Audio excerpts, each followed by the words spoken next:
तो विवर्स, एक बार पुनः मेरे YouTube चैनल अमजद खान सरकोटरा पर मैं आपका हार्दिक स्वागत करता हूं। Welcome to my YouTube channel Amjad Khan Sarkotra. और आज हम जो प्रश्न लेकर आए हैं बालक बालिकाओं के लिए, वो प्रश्न परीक्षा के अंदर सेक्शन डी के अंदर पूछा जाता है कि रेखिक समीकरण युग्म का ग्राफिक विधि से हल कीजिए। तो इसको शुरू करने से पहले एक बार पुनः मैं आपसे निवेदन करता हूं कि जिन जिन बच्चों ने, जिन जिन अभिभावकों ने अगर मेरा यूट्यूब चैनल सर्च करके मेरे यूट्यूब चैनल को सब्सक्राइब नहीं किया है, प्लीज आप इसे सब्सक्राइब करें। मेरा नाम आप डालोगे यूट्यूब चैनल के ऊपर तो वो आ जाएगा अमजद खान सरकोटरा, और आप इससे लाभान्वित होएं। मैंने जो सीरीज बनाई है वो सीरीज को आप ध्यान से देखें। आज इसी कड़ी में जो हमारा आखिरी वीडियो है रेखिक समीकरण युग्म को लेकर मैंने बनाया है, और इसके अलावा दीपावली की छुट्टियों में भी हम अपना यूट्यूब चैनल का प्रसारण जारी रखेंगे। और आप लोगों से निवेदन है कि हाफ ईयरली एग्जाम और बोर्ड की क्लास के लिए मेरा वीडियो जरूर देखें। खाली समय में आप वक्त निकाल कर इस वीडियो को देखें। और जो भी 10वीं कक्षा के बालक बालिकाएं, जो ग्रामीण अंचल के बालक बालिकाएं, जहां पर अध्यापकों की भारी कमी है और गणित विषय में अभी तक कई कई जगह तो बहुत बच्चों को पढ़ाया ही नहीं गया है, या फिर टीचर नहीं होने की वजह से कई स्कूलों के अंदर अभी भी कोर्स नहीं हुआ है। तो आप लोगों से पुनः टीएसपी बालक बालिकाओं से निवेदन है कि वह इस वीडियो को सब्सक्राइब करें और जितने भी बालक बालिका हैं उन तक ये पहुंचाए। तो आज इसी कड़ी में हमने जो टॉपिक लिया है वो रेखिक समीकरण युग्म का ग्राफिक विधि से हल। मेरे पहले वाले वीडियो में मैंने इससे जुड़े वन लाइनर क्वेश्चन और मल्टीपल चॉइस क्वेश्चन और फिल इन द ब्लैंक्स वाले क्वेश्चन बताएं, और आज जो मैं बताने जा रहा हूं वह रेखिक समीकरण युग्म का ग्राफी विधि से हल कैसे करना है। वैसे तो रेखिक समीकरण विधि की दो विधि अपन ने पढ़ी है, प्रतिस्थापन विधि और विलोपन विधि। वो भी मैंने, उसका वीडियो भी मैंने बनाया है। उसके अलावा इस प्रश्न वाली में से जितने भी मल्टीपल चॉइस क्वेश्चन पूछे जा सकते हैं उन क्वेश्चंस को भी मैंने लिया है, और वन लाइनर क्वेश्चन जितने बन सकते हैं उनको भी मैंने पूर्व के वीडियो में लिया है। तो आज शुरू करते हैं। यह जो टॉपिक है वो बहुत इंपॉर्टेंट भी है और बहुत ज्यादा हमारे लिए लाभदायक भी है, और इसमें थोड़े से कॉन्सेप्ट्स का ध्यान रखना पड़ता है। तो हमारा जो आज का सवाल है वो है 5 पेंसिल तथा 7 कलमों का कुल मूल्य 50 रुपए है, एवं 7 पेंसिल तथा 5 कलमों का कुल मूल्य 46 रुपए है। एक पेंसिल तथा एक कलम का मूल्य ज्ञात कीजिए, ग्राफी विधि का प्रयोग करें। ग्राफी विधि का प्रयोग करके हमें निकालना है। अब प्रश्न आता है ग्राफी विधि क्या होती है। तो ग्राफी विधि का मतलब होता है, अपन इसको लेखा चित्र विधि भी बोलते हैं, आलेख विधि भी बोलते हैं, और इसको अपन प्रतिचित्रण भी बोलते हैं। तो अपन यहाँ पर इसके लिए अपन एक शब्द काम में ले ले, ग्राफी विधि। वैसे विलोपन विधि भी होती है, वैसे प्रतिस्थापन विधि भी होती है, तो हम यहाँ पर ग्राफी विधि का प्रयोग कर रहे हैं। तो शुरू करते हैं। आज मैं सबसे पहले जहां पर सवाल पूछा है वहीं से मैं शुरू कर रहा हूं। एक पेंसिल और एक कलम का मूल्य ज्ञात कीजिए। Find out the price of one pencil and one pen. एक पेंसिल और एक कलम का। तो हम सबसे पहले मान लेते हैं, माना कि एक पेंसिल का मूल्य x रुपए है तथा एक कलम का मूल्य को हम y रुपए मानते हैं। ध्यान रहे यहां पर यह जो प्रश्न दे रखा है यह वन लाइनर क्वेश्चन में भी पूछा जा सकता है। तो हमको क्या करना है, यह जो शब्दों में दे रखा है हमें इसे बीजगणितीय रूप में लिखना है। यह सवाल शब्दों में दे रखा है, इसे हमें बीजगणितीय रूप में लिखना है। और बीजगणितीय रूप क्या होता है मैंने वो आपको बता रखा है। इसी प्रश्न को अपन ने वन लाइनर क्वेश्चन में भी पूछा था, अगर आपने ध्यान दिया हो तो मैंने वहां लिखा था 5x प्लस 7y बराबर 50 या 45, जो भी अपना क्वेश्चन आया था। एक पेंसिल वाला उदाहरण अपन ने और लिया था पहले, पीछे एक सवाल में देखना आप। आज के इस वीडियो में यही कहा है। तो सबसे पहले हम करेंगे क्या, पहले मैं आपको समझा देता हूं ब्रीफली। ऐसा प्रश्न अगर आ जाए कि ग्राफी विधि या लेखा चित्र बनाइए या ग्राफ बनाइए या ग्राफी विधि से हल कीजिए, या तो समीकरण बनी हुई आएगी इस तरह से, रेखिक समीकरण इस तरह से गिवन होगी, या फिर आपको ऐसे शब्दों में दे रखा होगा, ऐसी समीकरण बनानी पड़ेगी। तो जब शब्दों में दे रखा है, ऐसी समीकरण बनानी है। ऐसी समीकरण बनाने के बाद इस समीकरण की टेबल बनानी है। टेबल बनाने के लिए हमें उसके वैल्यूज निकालनी है, एक्स और वाई के मान निकालने हैं। एक्स का मान मैं यहां लिखूंगा, वाई का यहां, एक्स का यहां, वाई का यहां, एक्स का यहां, वाई का यहां, एक्स का यहां, वाई का यहां, या वाई का लिखूंगा तो फिर एक्स का लिखूंगा। जो भी है वो प्रोसेस में भी आपको समझाऊंगा टेबल बनानी। इसी तरह इक्वेशन नंबर 2, रेखिक समीकरण 2 की भी हमें एक टेबल बनानी है। उसके लिए भी हमारे पास यहाँ पर जो ये इक्वेशन दे रखी है, सेकेंड नंबर वाली ये जो इक्वेशन है, ये इक्वेशन जो दे रखी है हमारे पास 7x + 5y = 46, ये इक्वेशन नंबर 2 हमें दे रखी है। इसी इक्वेशन की हमें टेबल बनानी है। टेबल में हमें मान प्राप्त हो जाएंगे एक्स और वाई के, फिर हम आप यहां पर आएंगे और एक्स वाई का अपन को ग्राफ बनाना है। तो गाइस, मैंने आपको पूरी विधि समझा दी। सबसे पहले सवाल को बीजगणितीय रूप में चेंज करना है, बीजगणित के बाद टेबल बनानी है। टेबल बनाने के लिए हमें वैल्यूज निकालनी पड़ेगी, एक्स और वाई के मान निकालने पड़ेंगे। इसी तरह समीकरण 2 की टेबल बनानी है। समीकरण 2 की टेबल बनाने के लिए हमें एक्स और वाई के मान पुनः निकालने पड़ेंगे।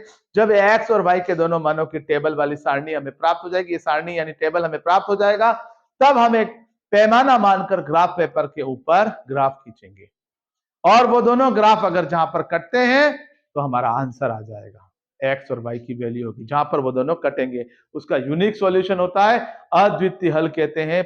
दोनों ग्राफ एक दूसरे को काटेंगे, वो लाइनें प्रतिच्छेदी रेखाएं कहलाती है। तो शुरू करते हैं अपन। सबसे पहले जब ऐसा प्रश्न आता है, एक पेंसिल और एक कलम, तो मान लो कि एक पेंसिल का मूल्य ₹x है, क्योंकि हमें एक्स और वाई के अंदर ही बीजगणितीय रूप में समीकरणों को बनाना है। तो सबसे पहले एक पेंसिल का मूल्य ₹x, एक कलम का मूल्य ₹y। अब प्रश्न अनुसार ध्यान से देखिए, मैंने यहां पर क्या लिखा है, प्रश्न अनुसार। प्रश्न क्या कह रहा है, प्रश्न के अनुसार प्रश्न पढ़ो और समीकरण बनाओ। ध्यान से देखिए, 5 पेंसिल, ये लिखा 5 पेंसिल, तथा, ये तथा मतलब तथा या और का मतलब प्लस, 7 कलम, ये लिखा 7 कलम का मूल्य, का कुल मूल्य, कुल का मतलब बराबर, और ₹50, ये लिखा ₹50। ध्यान से देखिए, वापस नीचे लिखा है एवं 7 पेंसिल, 7 पेंसिल प्लस 5 कलम, 5 कलम बराबर, ये लिखा ₹46, ये लिखा ₹46। अब वापस देखना, 5 पेंसिल तो 5 पेंसिल, तथा यानी प्लस 7 कलम, 7 कलम का मूल्य यानी बराबर 50 का 50। अब 5 पेंसिल, यहां पर एक छुपा हुआ है, तो 5 इंटू एक पेंसिल, और एक पेंसिल को क्या माना है अपन ने, यहां पर ध्यान से देखो, एक पेंसिल को क्या माना है, एक पेंसिल की कीमत क्या मानी है, तो 5x, जहां जहां पेंसिल आया वहां x बोलना है, x बोलकर लिखना है, और जहां जहां पर कलम आया है उसकी जगह y लिखना है। y बोलना भी है, y लिखना भी है। तो देखिए, 5 पेंसिल तो 5x प्लस, तथा यानी प्लस, ये रहा प्लस, 7 कलम 7y बराबर 50। समीकरण नंबर 1 तैयार हो गई। चलिए, दूसरा स्टेटमेंट क्या है, दूसरा कथन क्या कह रहा है, इसी प्रश्न में दूसरी बात क्या कह रहा है, 7 पेंसिल, ये 7 पेंसिल, और 7 के यहाँ एक लिखा हुआ, एक पेंसिल, 7 इंटू एक पेंसिल, या इंटू भी है और एक भी है, ध्यान रखना है, कोई बताएगा नहीं आपको। 5 इंटू एक पेंसिल को डायरेक्ट अब मैं बोल रहा हूं 5 पेंसिल, और 7 इंटू एक पेंसिल, पेंसिल को मैं बोल रहा हूं 7 पेंसिल। तो 7 पेंसिल, पेंसिल की जगह एक्स लिखना है, तो 7x प्लस का प्लस, तथा का मतलब प्लस होता है, प्लस 5 कलम तो 5y।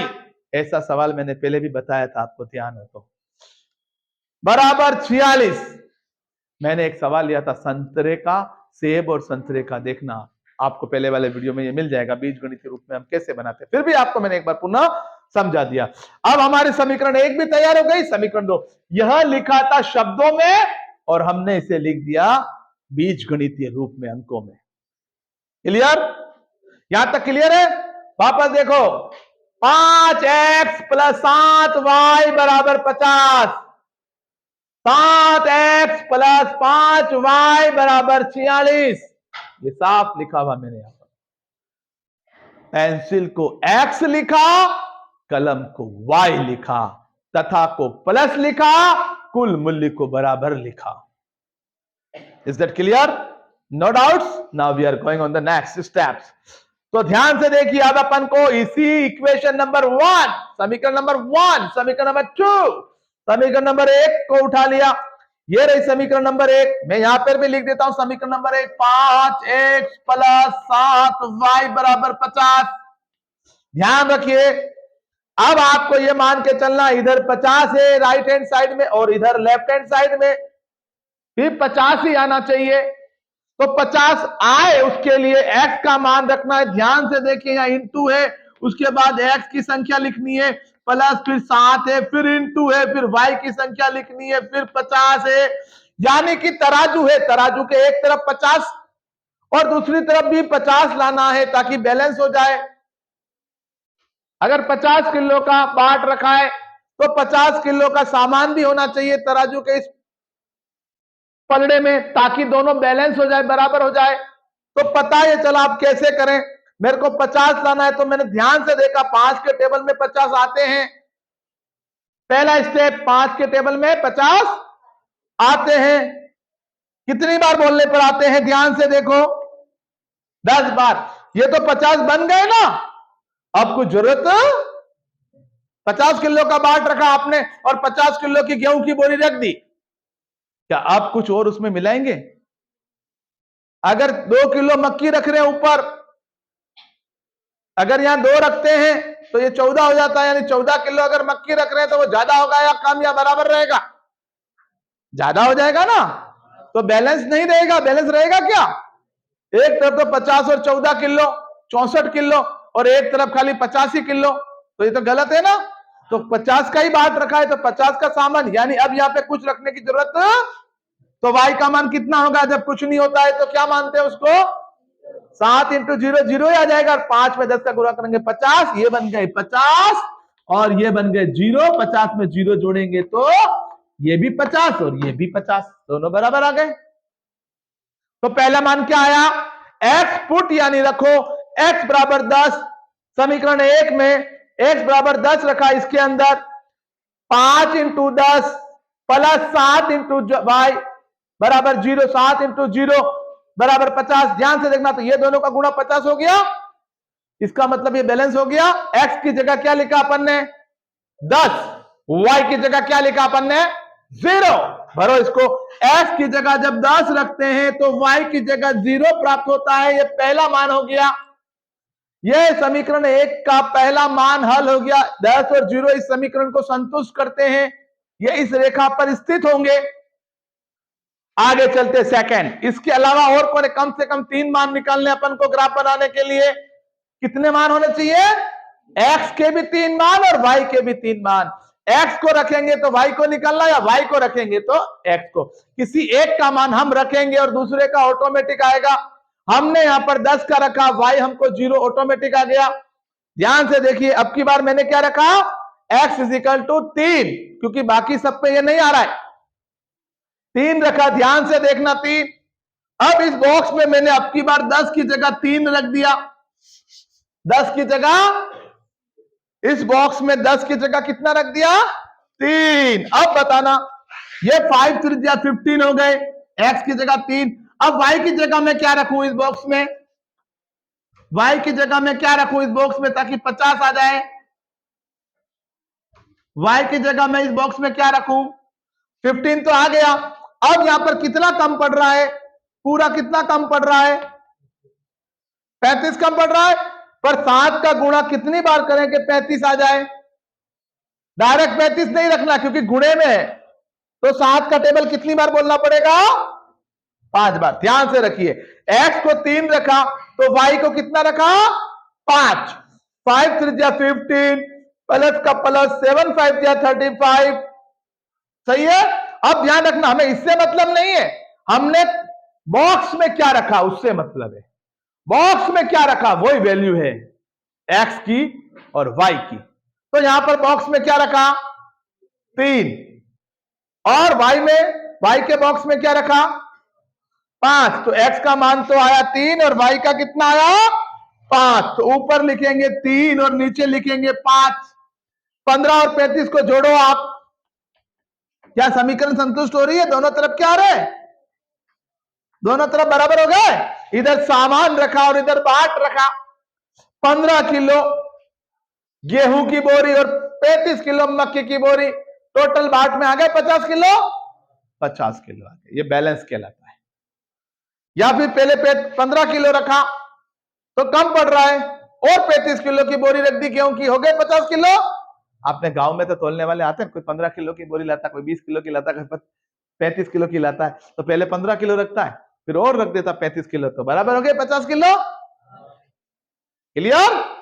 तो ध्यान रखना, इस 15 और 35 को यहां नहीं लिखना है हमको। जो ब्रैकेट के अंदर क्या आया, एक्स का मान और वाई का मान, क्योंकि ये तो गुणा भी हो रहा है बाद में, तो गुणे वाला नहीं लिखना है। जो वैल्यू हम अपनी तरफ से रख रहे हैं, एक्स की जगह 3 और वाई की जगह 5। पहले वाला क्या था देखो, 10 और 0 था, अब की बार कौन आया, 3 और 5, तो यहां पर 3 और 5। अगली बार वापस देखो, इस बॉक्स को खाली कर रहा हूं, ध्यान से देखिए अब क्या आएगा। अगली बार मैंने देखो 3 के बाद 10 रखा, 3 के बाद कितना रखा, 3 के बाद 10 रखा, या इसको पहले लिख दो बाद में लिखो, कोई फर्क नहीं पड़ता। 3 के बाद 10, बढ़ते कदम में गिनो, 3 के बाद 10 के बाद क्या आएगा। आपने समांतर श्रेणी पढ़ी है ना, जोड़ जोड़ के बताओ, 3 में कितना जोड़ा 10 आए, तो अगला क्या आएगा। ऐसा कर लेते हैं, इसको पहले लिख दो, इसको बाद में। 3 आ गया, 10 आ गया, अगला क्या आएगा, 17। 3 में 7 जोड़े 10 और 10 में 7 जोड़ो 17। अब 17 रख के देखते हैं, ध्यान से ध्यान रखना। पहले 3 रखा, फिर 10 रखा, फिर 17 रखा, यूं समझ लो, ठीक है। अब 17 पे आएगा, बाकी किसी पे नहीं आएगा, 4 पे, 5 पे, 6 पे नहीं आएगा, 7 पे, 8 पे नहीं आएगा, 10 पे आएगा, 11, 12, 13, 14, 15, 16 तक नहीं आएगा मान, क्योंकि बैलेंस करेगा ही नहीं। अब 17 रखते हैं, ध्यान से देखना। 17 का टेबल 5 बार बोला, 17 का पारा 5 बार बोलते, 17 पंजे 85, 85 से सिर्फ 17 5 85। अब मुझे बताओ यहां पर क्या लिखूं, 85 में से जोड़ना पड़ेगा या घटाना पड़ेगा। 85 को 50 में बदलना है। आपके पास 85 रुपए है, उसको 50 रुपए बनाने, तो कोटड़ा जाके खर्चा करना पड़ेगा ना। कितना खर्चा करके आओगे, पापा ने कह दिया ये ले 85 रुपए, 50 रुपए मुझे लाके वापस देना, इसका मतलब आपको कितना खर्चा करना है, यानी घटाना है। कितना अपने अंदर से घटाना है, 35 घटाना है। तो यहां तो 35 घटाने के लिए यहां पर 35 होना भी चाहिए ना। तो 7 का टेबल कितनी बार बोलेंगे 35 आ जाए, क्योंकि 7 तो पहले से दे रखा अपन को 5 बार, परंतु अपन को तो घटाना भी है ना, तो क्या लिखना पड़ेगा, माइनस, क्योंकि इसमें तो माइनस है ही नहीं, तो 5 माइनस को भी लेकर आएगा खुद। तो 7 का टेबल 5 बार बोला 35, और ये माइनस कहां जाएगा, बाहर। प्लस का गुणा माइनस से करते तो माइनस आता है, ठीक है। तो 85 में से 35 घटाओ, कितना बचा, 50, और उधर भी कितना है 50। तो x बराबर क्या रखा हमने यहां पर, 17। क्या रखा, 17। तो y बराबर कितना रखना पड़ा हमें, -5। क्या रखना पड़ा, तो जब x बराबर 17 रखा तो 5 इसी बॉक्स में, 5 इंटू 17 प्लस 7 इंटू -5 बराबर 0। तो ध्यान रहे, अब ये दोनों बराबर आ गए। तो मैंने क्या करा, x की जगह 17 रखा, y की जगह -5 रखा। 17 का टेबल 5 बार बोला 85, माइनस क्यों रखा, क्योंकि मुझे घटाना था। अगर मैं माइनस नहीं रखता तो दोनों जुड़ जाते, दोनों जुड़ जाते और 50 से ज्यादा हो जाते। मैंने एक तरफ 50 किलो का बाट रखा और एक तरफ मैंने 85 किलो की बोरी रख दी, तो वो तो तराजू बोरी की नीचे और बाट ऊपर। फिर मैंने क्या करा, इसमें से 35 किलो निकाल लिए, 35 किलो निकाल लिए, तो बराबर हो गया। तो ये तो 7 का गुणा -5 में करना है, 5 में नहीं, माइनस। यहां तो जोड़ना था पहले वाले में, तो कोई दिक्कत नहीं थी, पर इसके अंदर माइनस, माइनस का मतलब घटाना पड़ा।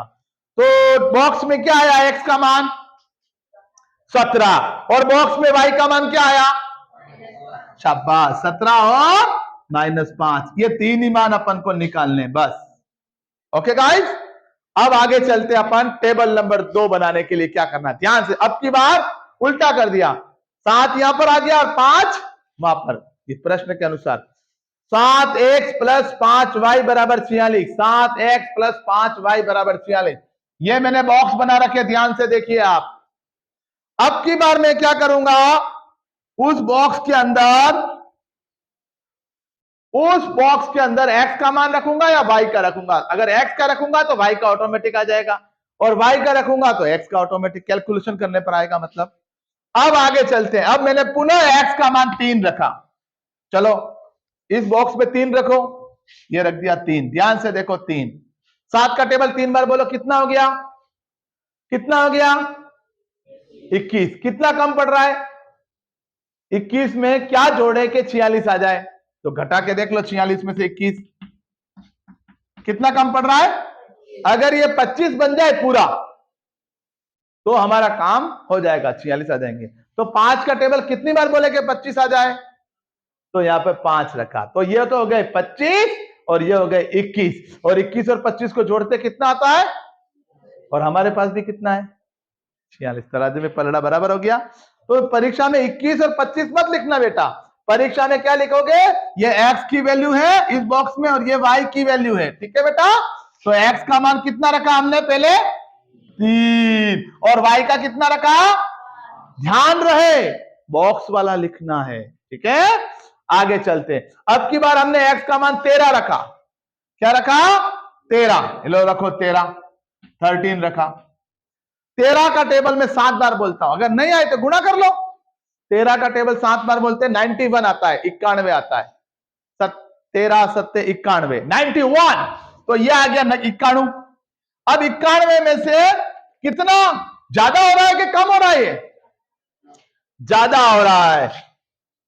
तो ज्यादा कितना ज्यादा हो रहा है, देख लो कितना ज्यादा हो रहा है। 11 में 6 गए 5, ये हो गए 8 में 4 गए, जहां 45 ज्यादा हो रहा है। 45 को घटाना पड़ेगा। 91 में से 45 चले जाए, 91 में 91 तो आ गया, और यहां माइनस के 45 आ जाए तो 46 आ जाएगा। घटा देंगे 91 में से 46, 91 में से 46 घटाएंगे तो कितना आ जाएगा 45। अब सुनो, इसको बनाना है अपन को 45 बनाना है। कितना बनाना है इसको, और घटाना भी है। तो 5 का टेबल कितनी बार बोलेंगे 45 आएगा, 5 तो है ही, इंटू 5 का टेबल कितनी बार बोलेंगे 45 आएगा, 5 9 जा 45, 5 9 45, तो 9 लिखा। परंतु घटाना भी था, क्योंकि जोड़ेंगे तो 91 में 45 जुड़ जाएंगे तो और ज्यादा हो जाएंगे, जैसे यहां अपन ने घटाया था इस वाले केस के अंदर। तो y का मान कितना लिखा यहां पर, माइनस के 9। कितना लिखा, माइनस के 9। क्या लिखा, अब चलो 13 का टेबल 7 बार गुणा करा 91, 5 का 9 में 5 का बोला 45, प्लस में माइनस का करा माइनस, 91 में 45 गए तो क्या बचे 46। Very good. अब आ जाओ, बॉक्स में क्या लिखा था अपन ने, समीकरण संतुलित हो गई, 46 ही लाने थे। 13 और बॉक्स में क्या लिखा, माइनस, ऊपर 13 लिखा और माइनस 9। अब ध्यान रखो, 3 में 10 जोड़ते तो 13 होते, 3 के बाद हमने 13 लिया। अब 13 के बाद क्या लेंगे अपन,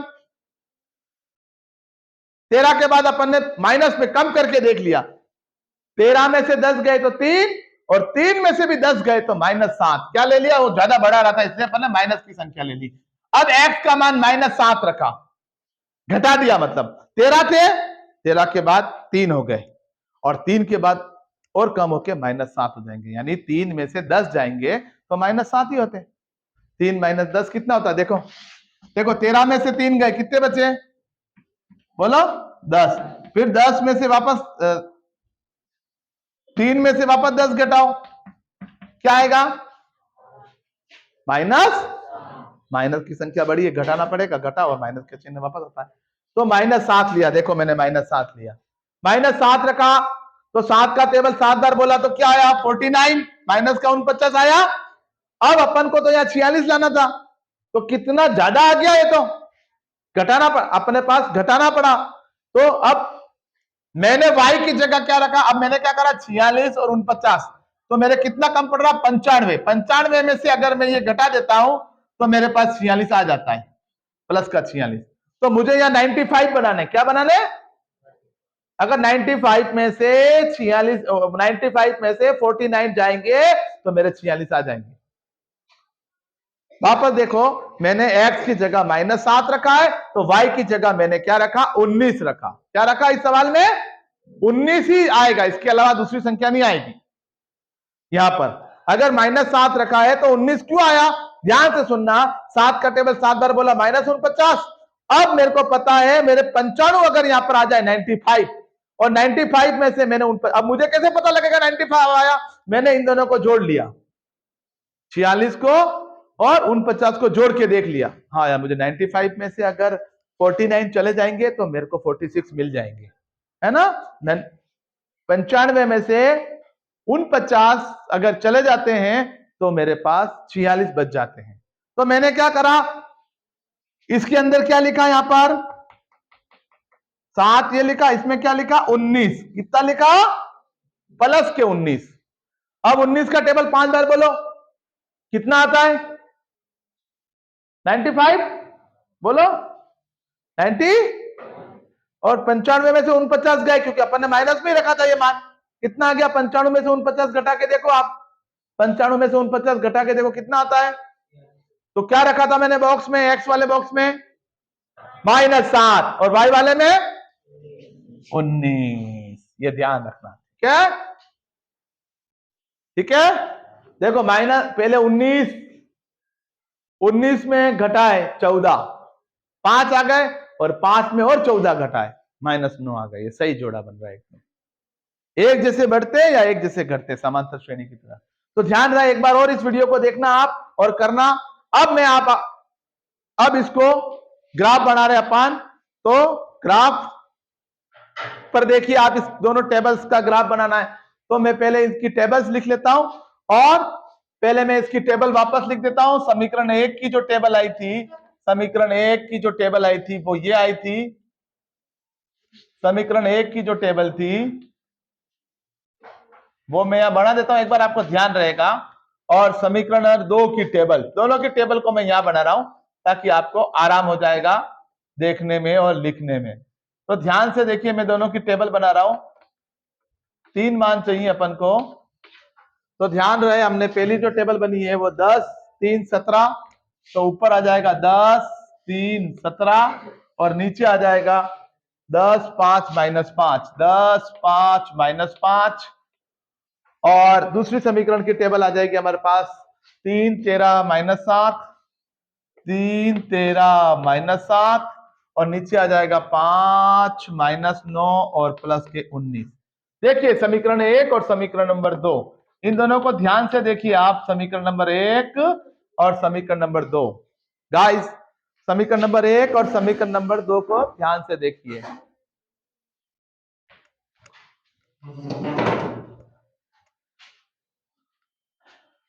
समीकरण नंबर 1 और 2 को अब ध्यान से देखिए, हम सारणी बना रहे हैं। हमने सबसे पहले क्या करना है, ग्राफ के ऊपर एक एक्स अक्ष के बीच में लाइन खींचनी है और ऐसे खींचनी। पर ये लाइन खींचते समय ये ध्यान रखें कि आप इस लाइन को ऊपर नीचे कर सकते हैं, एडजस्ट कर सकते हैं, ऐसा नहीं कि बीच में ही खींचनी है।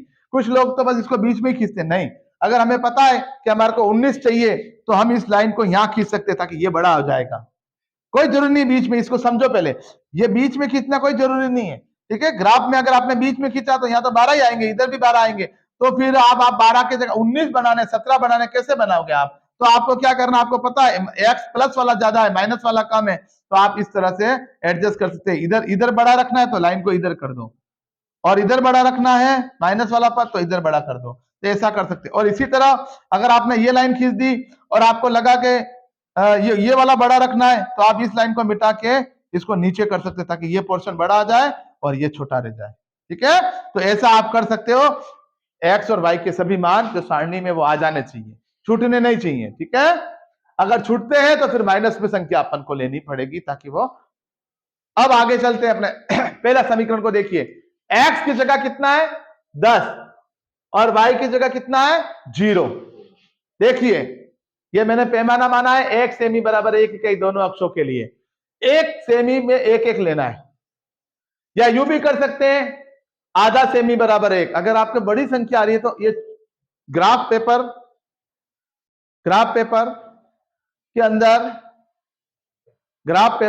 के अंदर आपको पता लग जाएगा कि ग्राफ पेपर को ध्यान से देखिए। इस टाइप से ग्राफ पेपर होता है और इस ग्राफ पेपर के अंदर जो लाइनिंग होती है वो लाइनिंग इस तरह से अपन कर सकते हैं कि इसके अंदर अपन यहां भी खींच सकते हैं, नीचे यहां भी खींच सकते हैं और ऐसे साइड में भी बना सकते हैं और सेंटर में भी ले सकते हैं। पर ध्यान रहे कि हमने जो मान निकालने वो इसके ऊपर दर्शाने सब के सब। पैमाना यहां ऊपर लिख देंगे 1 सेमी बराबर 1 इकाई या आधा सेमी बराबर 1 इकाई। अगर आधा सेमी लोगे तो ये जो बॉक्स होता है ये वाला 1-1 सेमी का होता है। ये बड़ी जो गहरी कलर की लाइन दे रखी, गहरी कलर की ब्लू लाइन है ये, और पिंक लाइन है गहरी कलर की, तो वो 1-1 है और बीच में है वो आधा आधा मान लेते हैं अपन। तो ये 1 2 जैसे इसमें मैं गिनता हूं यहाँ पर कितने 1 2 3 4 5 6 7 8 9 10 11 12 13 14 15 16 17 18 तक आ रहे हैं। और इधर भी अपन यूं आड़ा भी इसको बना सकते हैं, ऐसे भी बना सकते हैं। तो ध्यान रहे कि ग्राफ पेपर के अंदर अगर आपको पता है मेरे 18 नहीं हो रहे तो ये छोटे छोटे ले लो। एक ये छोटा बॉक्स 5 लाइनें छोटी छोटी, उन छोटी छोटी 5 लाइनों को आप 1 ले लो, यानी आधा सेंटीमीटर बराबर 1। फिर अगला छोटी 5 लाइन को 2 ले लो, ऐसे आप कर सकते हो। तो इस तरह ग्राफ को ध्यान से बनाना। यहाँ पर मैंने एक ग्राफ बनाना है। फिलहाल अगर आपके पास ग्राफ नहीं है तो इसको कॉपी में भी प्रैक्टिस कर सकते हो। अब ध्यान से देखिए, पहले 10 है, x का मान 10, तो ये रहा देखो 10। इधर देखिए सब, x का मान 10, यहां पर खड़े हो जाओ। प्लस का 10 है, ध्यान रखना, ये प्लस लिखा मैंने प्लस। ये पहला क्वाड्रेंट है, इसमें पहला चतुर्थांश है। इस क्वाड्रेंट के अंदर x और y दोनों प्लस की संख्या आएगी। ध्यान से देखिए, इधर इस क्वाड्रेंट के अंदर y वाली माइनस है और x वाली भी माइनस है। दोनों x वाली प्लस है, x वाली माइनस है और y वाली प्लस है। ये थोड़ा सा ध्यान रखें। इस वाले के अंदर ध्यान से देखिए, x वाली माइनस है और y वाली प्लस है। और इस वाली के अंदर ध्यान रखें, इस क्वाड्रेंट पहला क्वाड्रेंट के अंदर क्या राशि आती है, दोनों प्लस प्लस है। ध्यान से देखो, ये भी प्लस और ये लाइन भी प्लस। इसमें देखो ये माइनस और ये भी माइनस, तो इसके अंदर इस तीसरा क्वाड्रेंट होता है, इसके अंदर दोनों संख्या माइनस माइनस की आती है। और चौथा क्वाड्रेंट देखो, ये x वाला पहले x का लिखते हैं हमेशा, x वाला प्लस है और y वाला माइनस है। ये मैं आपको अभी बता रहा हूं, क्वाड्रेंट के अंदर चौथे क्वाड्रेंट में क्या होता है, दूसरे में क्या होता है, चौथे में क्वाड्रेंट में क्या होता है, ये मैंने आपको बताया। और तीसरे में क्या होता है, तो दोनों माइनस माइनस के तीसरे में। अब हमारे को यहाँ पे ध्यान से x बराबर 10 पे चले जाओ और y बराबर 0, तो 0 तो यही है मूल बिंदु, तो 10 कदम चलना है खाली और y पे नहीं चलना है। तो आपका पहला बिंदु ये आ जाएगा और इसका नाम आ जाएगा 10,0, 10,0। फिर आ जाओ, x का मान 3 और y का 5, ये रहा x का 3 और ये रहा y का 5। ये 3 देखो, x पे 3 और y पे भी प्लस में बेटा, y पे भी प्लस में, तो x पे 3 जाओ और x पे 3 कदम जाओ और y पे ऊपर की तरफ जाओ 5 कदम, 1 2 3 4 और 5, सीधा जाना है, कहीं मुड़ना नहीं है, 3,5। अब आ जाओ x पे 17 जाओ, ये रहा 17 हमारा, ये रहा 17, x पे 17 और y पे -5, ऊपर नहीं जाना है। अब की बार y नीचे है माइनस, ध्यान से देखो, तो नीचे की तरफ -5, ये रहा -5, ये रहा -5 और ये रहा 17, तो यहां पर बिंदु आ जाएगा 17, -5। तीनों बिंदु आ चुके हमारे पास। अब आप स्केल लेंगे और तीनों बिंदु को स्केल की सहायता से मिलाएंगे। ध्यान रखें, एक स्केल लेंगे और तीनों एक ही लाइन में आना चाहिए। छोटा स्केल है, आपको बड़ा स्केल लेके यूज करना है और तीनों एक ही दिशा में आना चाहिए। तीनों पॉइंट एक साथ रख के उस लाइन को खींचनी है और उस लाइन को आगे तक जाने देनी है, जहां तक जा सकती है ग्राफ में उसको आगे तक बढ़ा देनी है, आगे तक बढ़ा देनी है। तो ये जो समीकरण आया, ये जो समीकरण का ग्राफ आया वो पहली समीकरण का आया। और पहली समीकरण क्या थी अपने पास, 5x + 7y। तो इसके नीचे लिख देना है 5x + 7y बराबर 50, ये लिख देना है इसका, ये इस समीकरण का है। वापस देखिए, x का मान 10 रखा, y का 0, ये रहा x का मान 10 यानी y का 0 मतलब जाना ही नहीं, यहीं पे रखना 10,0 यहीं। अगर y का 10 होता और x का 0 होता तो y पे हम 10 जाते हैं, यहाँ पे जाके खड़े हो जाते बस, क्योंकि x पे इधर की तरफ तो जाना है। ये रास्ता होता है x, यूं यूं जाते हैं वो x होता है, 36 तल होता है, इसको 36 बोलते हैं। ये ऊर्ध्वाधर होता है सीधा, अगर ऊपर की तरफ जा रहे हैं तो वो y का मान, और यूं सीधा जा रहे हैं अपन 36 में जा रहे हैं तो वो x का मान होता है। अब आ जाओ, x का मान 17, ये रख दिया, समीकरण 1 बन गई। अब समीकरण 2 को देखो ध्यान से, पहले देख लो, x बराबर 3 और y बराबर 5। समझ लो पहले, फिर आप वीडियो पॉज करके उतार लेना, कोई दिक्कत थोड़ी, आपके पास ही रहेगा वीडियो। तो x बराबर 3 और y का मान 5। चलो वापस x पे 3 कदम जाओ और y पे 5, x पे 3 और y पे 5, ये रहा वही, इसमें भी वही आ रहा, देखो वापस ये डबल कर दिया मैंने थोड़ा सा। ऐसा मत करना कि बिल्कुल ऐसा करा, कागज फाड़ दिया, आर पार कर दिया, ऐसे मत करना, ठीक है, हल्का सा लगना चाहिए। वापस ये पॉइंट दोनों में आ रहा है और यही हमारा हल भी आएगा प्रतिच्छेदी, इस पे जाके ये ग्राफ काट रहा है। दूसरा देखो 13 और माइनस के 9, x पे 13 और y पे माइनस के 9, तो x पे 13 कदम चलो, यहां पर खड़े हो गए 13, ये रहा 13। अब y पे चलना है -9, तो नीचे की तरफ आओ, 9 कहां आ रहा है, 9 कहां आ रहा है, 9 कहां आ रहा है, यहां पर आ रहा है 9, ये 13 और ये माइनस के 9। ऐसे लाइनें होती है ग्राफ में तो कोई दिक्कत नहीं आती, मिल जाता है। तो ये बन गया x का मान 13 और y का -9, ये सेकंड बिंदु। फर्स्ट बिंदु ये रहा, फर्स्ट बिंदु ये रहा, सेकंड ये रहा, ध्यान रखना, भूलना मत अभी वाले। फर्स्ट बिंदु ये इसमें भी आ रहा है, देखो ध्यान से, ये वाला बिंदु इसमें भी आ रहा है और इसमें भी आ रहा है, मैंने डार्क कर दिया, देखो बॉक्स बना के लिख दिया। अब सुनना, अगला क्या कह रहा है, -7 और 19, तो x पे -7, इधर मत जाना, माइनस होगा ही नहीं, इधर मिलेगा आपको, ये माइनस का x इधर है, -7 ये रहा, और y पे 19 जाना है, यहां पर ये रहा 19, ये रहा 19, यहां पर कहीं होगा, अभी तो मैंने लिख दिया है, पर आप उसको साइड में उधर लिखना, यहां पर आएगा इस जगह, क्या आएगा यहां पर, क्या आएगा बेटा बोलो, क्या आएगा यहां पर, -7, 19। तीसरा बिंदु आ गया, पहला, दूसरा, तीसरा। अब इसको मिलाना है, तो इसको इससे मिलाना है,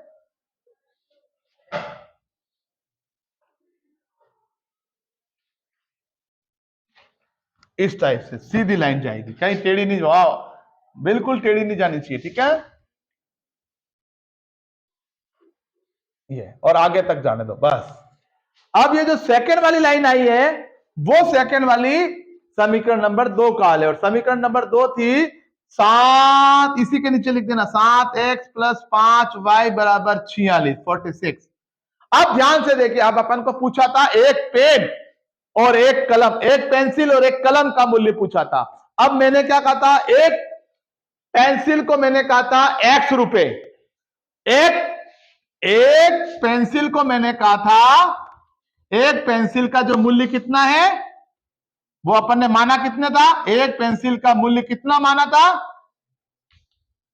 आप देखो उस ब्लैक बोर्ड पे लिखा, एक पेंसिल का मूल्य कितना था, x रुपए, और x का मान ये रहा, ध्यान से देखो इधर, यहां से नीचे देखो, x का मान कितना आ रहा है, 3, तो एक पेंसिल का मूल्य कितने रुपए हुआ, बोलिए 3 रुपए, तो एक पेंसिल का मूल्य कितना हो गया, एक पेंसिल का मूल्य, और यही हल है इसका, इसका आंसर है यही, ये x का मान है और ये y का मान है, x का मान 3 है, y का मान 5 है। x को क्या माना था, एक पेंसिल का मूल्य, अतः एक पेंसिल का मूल्य कितना हो गया, 3 रुपए, बोलो, ये रुपए का निशान और ये 3 रुपए, तथा एक कलम का मूल्य कितना आ गया, हमने y माना था, तो एक कलम का मूल्य बराबर y, और y का मतलब कितना था, बोलो,